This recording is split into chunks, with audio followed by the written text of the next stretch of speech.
ਤੇ ਅਗਰ ਸਾਡੇ ਬੱਚਿਆਂ ਦਾ ਕੋਈ ਰਿਜ਼ਕ ਖੋਇਆ ਗਿਆ ਜਾਂ ਸਾਨੂੰ ਤੰਗ ਕੀਤਾ ਗਿਆ ਤੇ ਅਸੀਂ ਉਹਦੇ ਖਿਲਾਫ ਪੂਰੀ ਮੁਹਿੰਮ ਚਲਾਵਾਂਗੇ ਇਨਸ਼ਾਅੱਲਾ ਤਾਲਾ।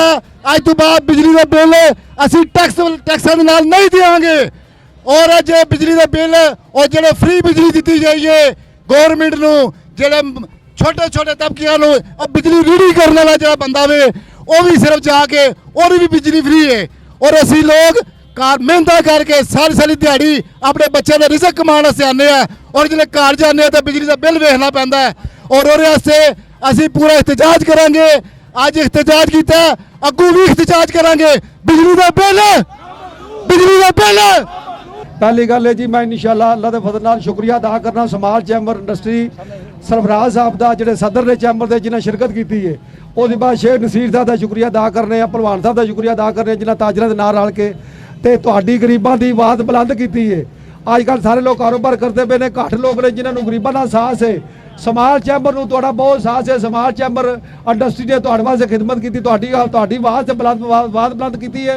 असीं इंशाअल्लाह अल्लाह दे फज़ल नाल गरीबां दे नाल आ, रेहड़ियां दे नाल आ, असीं हर रेहड़ियां दे नाल इंशाअल्लाह किसी नाल ज़्यादती नहीं होण देंगे। असीं अल्लाह दे फज़ल नाल 4 दिन दा 5 दिन का टाइम देने आ। अगर 4-5 दिन दे विच ना होया तो असीं दोबारा इंशाअल्लाह एहतजाज करांगे। बिजली दा बिल, बिजली दा बिल, बिजली दा बिल कि सानू इस गल ते ना करना कि असीं सारे बच्चियां समेत सड़क ते आ जाइए, कारोबार ठप्प हो जान, सारी दुनिया सड़क ते आ जाए। तो असीं गौरमेंट अगे गुजारिश करने ये मेहरबानी करने बिलों के पेट्रोल महंगाई खाण पीण दीयां चीज़ां किसी का किचन भी गरीब का नहीं पे चलता।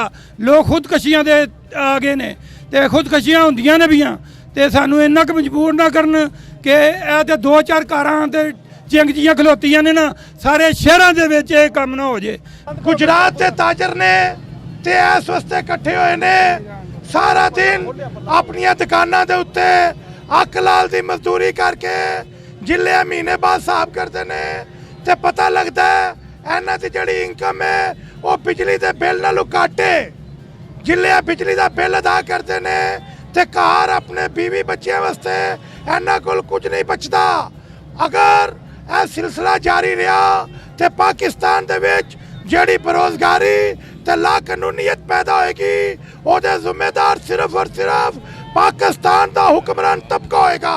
यह बिजली दे बिल पाकिस्तान ते हुक्मरान नालों अल्लाह ताला दा अज़ाब है।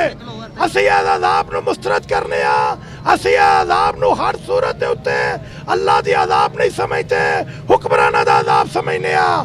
मैं तुहाडे मीडिया दी वसासत नाल पाकिस्तान के हुक्मरानों नूं मैसेज देना कि पाकिस्तान दे विच इनकलाब अल पाकिस्तान आस्ता आस्ता इनकलाब अल जा रहा है। छोटे छोटे एहतजाजां नूं काफ़ी समझो।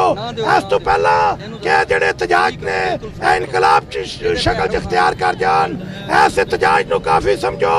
ते अगर 4 दिन दे विच 5 दिन दे विच पाकिस्तान दे विच बिजली दे बिल जिहड़े घट ना कीते गए तो इंशाअल्लाह ताला असीं गुजरात दे विच एक मुश्तरका लाया अमल नाल तमाम ताजरां नूं इकट्ठा करके इहदे उत्ते एक ऐसा लाया अमल इख्तियार करांगे, एक ऐसा एहतजाज करांगे जिहड़ा गौरमेंट नूं मजबूर करेगा कि वह बिजली दे बिल वापस लैन। तुसां साडा साथ देना, असां तुहाडा साथ देना।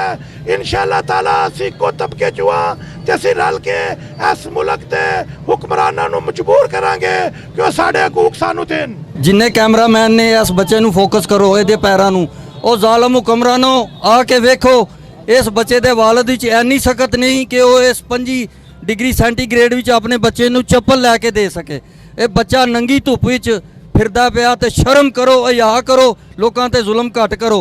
ते मैं चौधरी फराज साहब ते शौकत तोपा साहब दी गल नूं अगे वधाना।